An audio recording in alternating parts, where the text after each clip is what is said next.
Kelly, the joke was on you.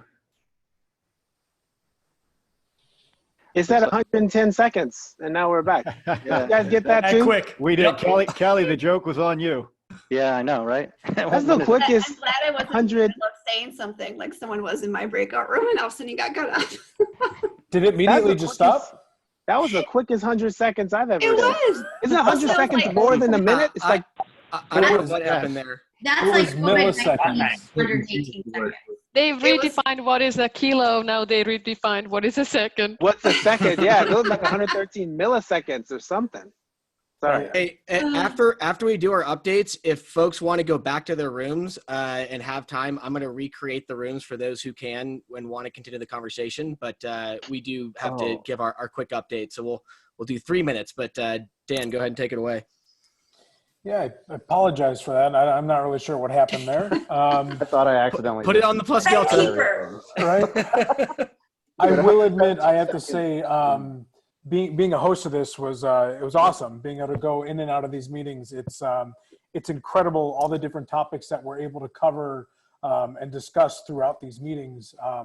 Just it's impactful. Some of the conversations emotional. Some of them were really heavy and deep on all sides and spectrums of the industry, and especially now with everything that's going on, just the global state of the world in general. It's great to have a group of individuals like everybody on this call to come together and discuss a lot of these topics. So I don't want to talk so much. I don't want to take up the time. I want to flip this right on over to our wonderful presenters and speakers that are here today. So without further ado, I'm going to turn it over to Sasha, which was our lead moderator for the diversity inclusion, discussing addressing unconscious bias. Take it away, Sasha. Thanks so much, Dan. Yeah, lesson learned, even in an hour. This is a topic that needs to be dissected for multiple hours. So yeah, to recap what we talked about this go around, we have two subject matter experts, Martha and Valerie, who are able to join us and drop some knowledge on us around how to create frameworks for these conversations. And the conversation really started around understanding the neuroscience behind bias. Newsflash, if you have a brain, you have bias. This is the way your brain processes the world. And the reason why that is so important around some of these conversations is to remove the personalization around bias and unconscious bias. So really understanding the way your brain works helps each of us to take a step back, look at ourselves, and put into action some ideas around mindfulness before we review a resume and decide to hire someone, before we look at the data that HR is giving us or that a team is giving us to make a decision. And Valerie walked us through a 4-7-8 mindful minute, which was invented by a doctor who used to give it to his patients before giving them a blood pressure test. And all of these things were to shift the brain and the way that your brain reacts when making decisions and when confronted with new experiences and new circumstances. So that was really incredible. Essentially, making a practice of looking at what your implicit bias may be, letting data really help drive the decisions, but shifting your thinking when making those decisions, and that having a process for the understanding conversations and understanding the decisions that you're making, having a process for taking a step back from it really being helpful. And then Martha led us into a conversation really looking at, so then if we all have bias, most of it unconscious, then what are the microaggressions that come out as a result of that? And she presented a list where, whether it's microaggressions against women, like she's so pushy, or microaggressions against typical for a lot of Black employees in the industry, you're so articulate, or even for those who are transgendered, have you had the surgery yet? All these things that may seemingly and be well-intended, but are microaggressions against those who we engage in conversation with. So that was really exciting to kind of dive into that list and see there's at least one on that list. There was two on that list that I could relate to personally. And then if we're really looking at how we're going to change as an industry, especially around inclusion and diversity, it's how to role model inclusive behavior. And Martha was able to present to us these flip the scripts or looking at microaggressions, how you approach a conversation that's considered a microaggression, and then giving you an alternative way of approaching that conversation. But I think the foundational keys is never ignore it, never excuse it, and never become immobilized by it. Always address it, always communicate to those involved. And the only deciding factor you have is the timing, when to decide to address it. So it's obvious, we have to start to get uncomfortable having these uncomfortable conversations as an industry. And if we can engage it with a framework that allows us to engage with curiosity, listen with empathy, and then take action, I think we're well on our way to being able to dive into this a bit more, way more we could have done, but it was fantastic. And I appreciate those who shared in the panel as well. Not enough, but it was a good start. Thanks, Sasha. It's definitely, it's those baby steps starting from somewhere. We gotta go from here now. So moving into the next panel, the mental health psychology on high performing teams. Chad Peterson, you were the moderator in that. I think they had some good opportunities where they discussed about, getting uncomfortable with some of the traits and activities that those groups performed. So Chad?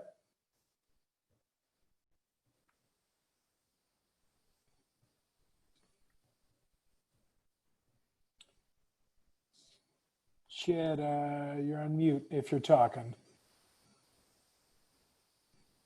Well, look at that. There he is. Talk about lack of focus. Holy. No, this was an awesome conversation. Our subject matter experts, Weyandt and Brett Newman, were awesome, gave us some great insights into psychological safety and resilience in the organization and why it's so important and how to create it. And if we were to sum up psychological safety the way they explained it, it really came down to knowing that someone has your back.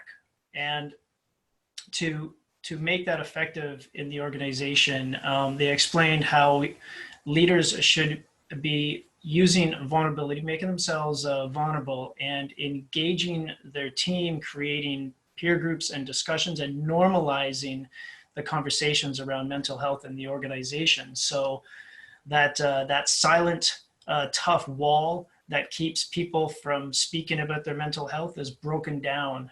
And Brett Newman had a really good analogy of the Spartan shields. When leaders create that movement in the company and increase the level of trust amongst the team, and when they know that they have people that have their backs, you're literally creating that Spartan wall where they're watching out for themselves and the person beside them. So we went from that into sharing information on the impact that has on productivity and, of course, personal and mental health. And there were some great examples brought up. Brett brought up the example of the Ursa oil rig, where just simple tactics enabled them to reduce safety incidents by over 80%, and it had a massive impact on productivity. So extrapolating off of that, a conversation came, we had a conversation about leaders who are, or teams who are so overwhelmed with tasks that they feel they don't have the time to invest into making the needed connections with people. And it was very clear that if you just step outside of that hamster wheel, zoom out a bit, and invest the time into having people connect and care about each other, the impact far outweighs any productivity you're going to get just by staying in that hamster wheel. So it was completely, it is a completely unproductive strategy to continue in the state that most companies are in. And then we discussed the fact that the acronym VUCA, volatile, uncertain, complex, and ambiguous. It was a term that was born out of the military to describe or to characterize really difficult environments where there was a risk of bodily harm, death, and extreme critical stress. Next to combat, the construction site is the next most VUCA site, VUCA environment. And everybody has their own little battles that they deal with on a daily basis, just in straightforward environments. But when you add the stress of a VUCA environment, and then you also add the stress of COVID restraints on your personal life and job sites, this has a compounding impact on stress, which has a a drastic impact on both your ability to learn and, of course, perform. So we went into a really good discussion on tactics that can be used to overcome those challenges. And then some of the people in the group, like Sarah spoke about the learning and development program that they have at Procore, and they've already been successful at implementing this for, I think, a couple years. And then Nick spoke about how he's heavily involved in a design process, which is starting to take well-being into consideration and injecting it into the physical design of structures and the space that people spend their lives in. So I think one of the most striking statistics that came out of this was Ray Weyandt shared a statistic that 61% of the employees in organizations on average feel lonely, which puts them in the highest risk bracket, both for attrition and negative impact of critical stress on their mental health. And from what we saw in the discussion with what has already been done by some companies, what is happening in the design process, and the desire of people to break down these the walls of silence, and in theory, we're going to see a significant reduction in that 61% of lonely employees. So awesome discussion. It was wicked. Thanks, Chad. Appreciate that recap. You know, it brings us into the next thing of, you know, a lot of us have met and networked at conferences together and always communicated. So going to the next one, the remote work and, you know, the future of virtual events led by Lilian. It's going to be interesting to see how we pivot and change, especially networking and kind of that emotional contact and well-being between individuals. So Lilian? Yeah, thank you, Dan. Yeah, the truth is the future is happening right now. This is the future of how we're connecting with each other. Normally we're, you know, going to a conference and, you know, catching up or meeting new people, but that is not the case. We're having to leverage this, you know, this very same technology to be able to engage. And so in our session, we had a really good balance of, you know, from a attendee's perspective of going into a virtual conference and what the future looks like, to someone creating content for, you know, virtual connection. A couple weeks ago, Forbes magazine reported that 70% of businesses, once COVID-19 hit, that they were ready to quickly move into a digital transformation, or they were, you know, quickly able to, you know, work remotely, you know, have their employees set up, but 30% had to quickly try to figure things out. And I feel like at the beginning of COVID-19, there was just a huge onset of like webinars left and right, and suddenly we have Zoom fatigue that hit us and we're overwhelmed. But now as things are starting to become the future, we're starting to really look at how can we, you know, provide content with intention. That's something that Todd Weyandt, I hope I said your last name right, Weyandt, you know, really touch on, where, you know, the question he brought on, can you engage similar virtually than you know, in a virtual setting that you would in person? And his answer is yes, absolutely. You just have to try a lot harder and give your audience, you know, the expectations of what to expect and what that roadmap looks like. So, you know, I took that as a way as meeting with attention. Oftentimes when we go to a conference, we know what to expect. We know we're going to travel. We know what we're going to learn. We know who we're going to connect with or who we want to connect with. But the virtual part of it, this is all new. We're having to, kind of what Sasha said, we're having to like retrain our brain on what to expect and how to connect.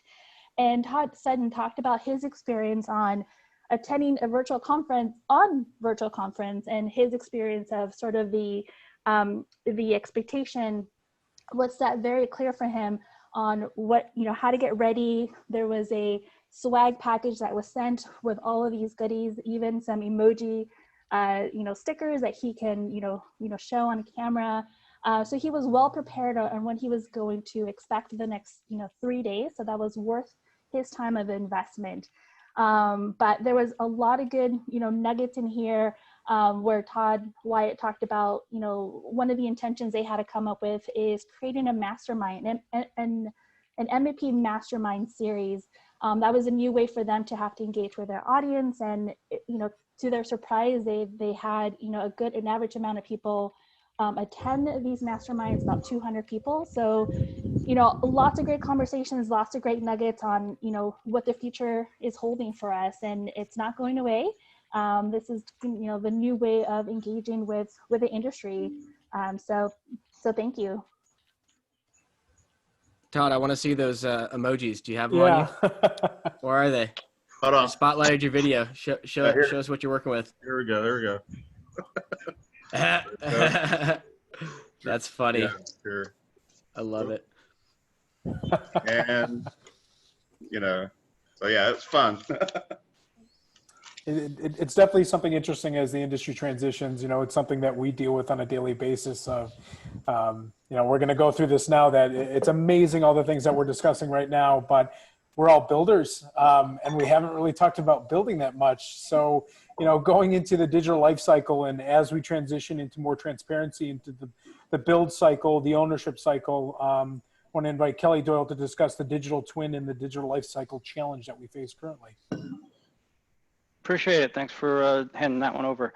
You know, we had a bunch of people on our breakout, and we had folks represented from the full spectrum of the digital lifecycle. We had owners, we had government agencies, we had design teams, we had construction teams, contractors, we had program managers, we even had trade associations, because everybody's thinking about this. They see it coming down the pipe. Some of it is already here. What do they do about it? So I tried to capture as many notes as I could on the fly, but with that many people talking all about the same time, there's just a ton of information there. I encourage everybody to take a listen to the video once all is said and done. But I think one thing that rose to the top is we need to get things better defined, because folks are looking at digital twins in a number of different ways, and that impacts them as an organization.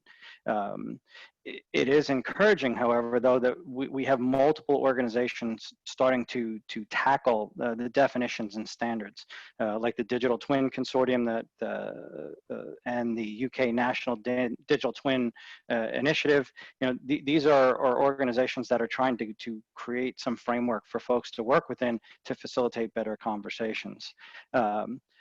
You know, it was interesting. Carl Storms eloquently described the digital twin as a container, a glass, right? Now, what are you going to put in the glass? Is it water?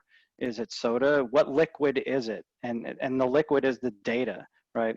And lots of folks actually use that concept when trying to describe their perspective, and I think it gave an analogy that everybody could understand, and really help facilitate the conversation from their perspectives. You know, Steve Holtzer brought up a really good analogy with the aerospace industry. They've been using digital twins for a number of years now, and successfully at very tight tolerances for error. So let's not reinvent the wheel. We're not building the same stuff, but why not learn from lessons already paved along the way from from years of effort there. You know, we also threw out there, well, who's going to pay for all this, right? And which is usually what ends up happening in our industry. Well, that's all fine and dandy, but who's going to pay for it? Some of the folks representing ownership are like, well, we don't know enough about it to understand the value proposition. We need to learn more.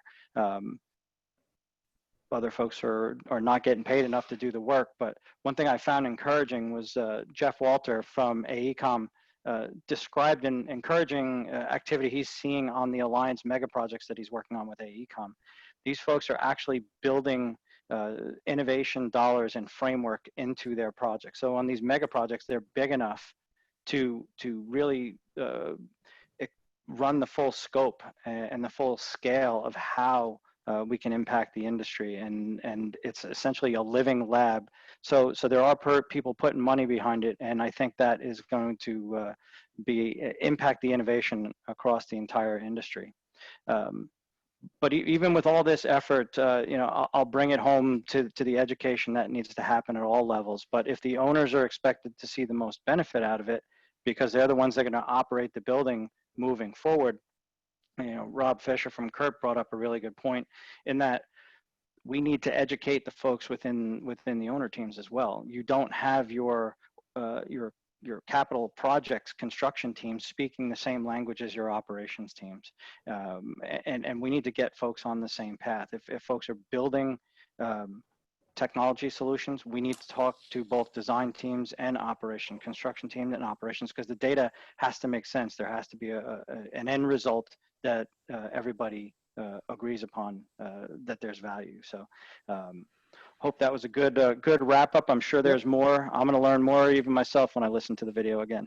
Thanks, Kelly. It's definitely that journey that we're on right now, defining what digital twin and defining that education process. So moving forward into more of some of the industry topics are reality capture, capturing the return on investment. No sooner are these important than our current environment of projects being shut down and making sure that we have proper documentation. We are capturing things for the owner and for the contractor themselves of what we're doing and how we're progressing on it. I know that we're going a little over time. Thanks for everyone that is holding on. But we're going to continue through this, and I'm going to turn this over to Brianna right now. All right, awesome. So I want to start off by summarizing what led us to the ROI conversation. And when we were talking about reality capture in the last virtual roundtable, we started by trying to find the tools that are available in the industry.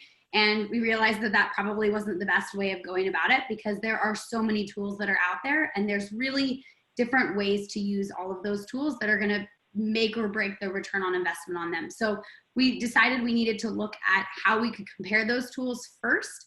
And after a lot of engagement around the conversation, we actually had someone throw out, it was Carlos, who was back on the call today, the idea of using radar charts to analyze these different tools. So James Hilligas came up with some ideas on use cases that we could analyze.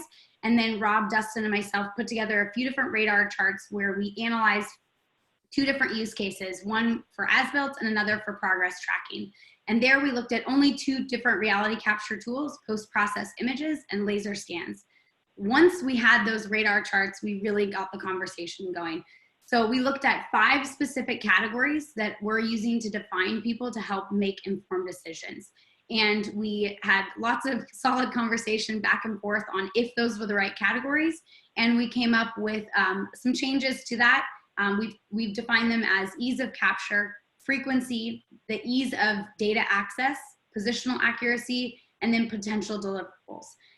All of those are going to have some categories and definitions that need to go with them to help people make those informed decisions. And with that being said, it really wasn't about us defining the parameters, us being, whether it's technology or whether it be subject matter experts. It's really about the customer, and the person who's defining the use case is the one that should be setting the importance of those 5 categories or parameters that we've defined. So it needs to be driven by the use case. And then once that use case is established, then the technology and tools should have set rankings that are crowdsourced, provided by unbiased opinions, where you can understand the value of a tool. And then from there, you should be able to look at, based on the outcome of what the tool can provide, what is the cost of it? And is it something that's either going to be a limitation to using that certain platform, or is it something that's going to enable it? So more to come on this. Lots of things we need to put pen to paper on, but the goal here is to have an output where people can use a baseline of ranking to make better informed decisions about what the use case is and what tools to apply to that. Thanks, Brianna. Definitely ROI is a topic that I know I've discussed in lengths with multiple people in this Zoom meeting today, especially the people on this next channel, the enterprise tech stack, operational efficiency versus IT security. And nothing more than right now in the age of Zoom calls and Teams and Slack and Discord servers and Autodesk and Procore and all these tools that we're adopting as a response to be more agile and more lean on our projects to capture this information is just more ever present. So I turn this over to Satyam. Thanks, guys. I've learned so much just from these recaps, and have learned a lot in our own breakout, which was about the concept of operational efficiency versus IT security. And what we really learned was that it's really a synergy between the both. And I actually thought it would be much more relevant to actually hear it directly from some of the kind of influencers in these organizations today. So I'm actually going to kick it off to Allison to do the recap of our group today.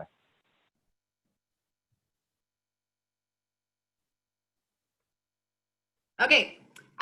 So yeah, we had a really great conversation. I think we intended to start it off of what's changed from your technology now that COVID is live, now that you're working remote, now that you're looking at your tech stack a little bit more clear. And the conversation kind of was a very consensus across the group that, yeah, we're doing things differently with COVID, but we're really adjusted for this and we're pivoting just fine.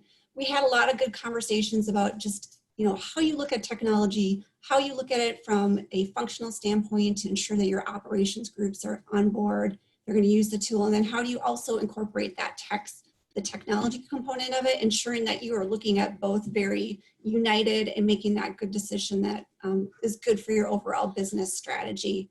We had some other conversations about just the general conversation of the going rogue, the projects finding those solutions first and then bring it to you too late, and how do you react as a corporation by that and as an IT group. And we had a good conversations about just the pros and cons to it, finding that innovation in the field and really leveraging your people to make those good decisions and to really, you know, banking on the fact that they've used it on a project and you can take those best practices and decide, is this something you want to standardize across your entire corporation? And then on the flip side, learning from those mistakes and, you know, pivoting, and when that solution does become too much, it's not the right solution, you know, how do you look backwards and, try to eliminate that technology from your stack. Yeah, I mean, it was a really good conversation. We had a great group of GCs to trade partners to just actual technology vendors out there, and just had good conversation around just different ways of approaching it. Thanks, Allison. Yeah. Definitely, again, I thought the conversations today were incredible. I know, Nathan, did you want to bring up any comments on potentially people staying on if they wanted to continue to discuss? Yeah, I mean, some of the rooms I think we're having really good conversations, and if they're able to hop on, obviously no obligations for anyone that does have to run. But yeah, unless Bianca, there's anything you can think of that we need to share with everyone. There was the Plus Delta link in there that, please do use that. I'll put this in the chat one more time for everyone. And then otherwise, yeah, I will go ahead and reopen the rooms for anyone that wants to continue their conversations where they left off. Awesome. Thanks, everyone.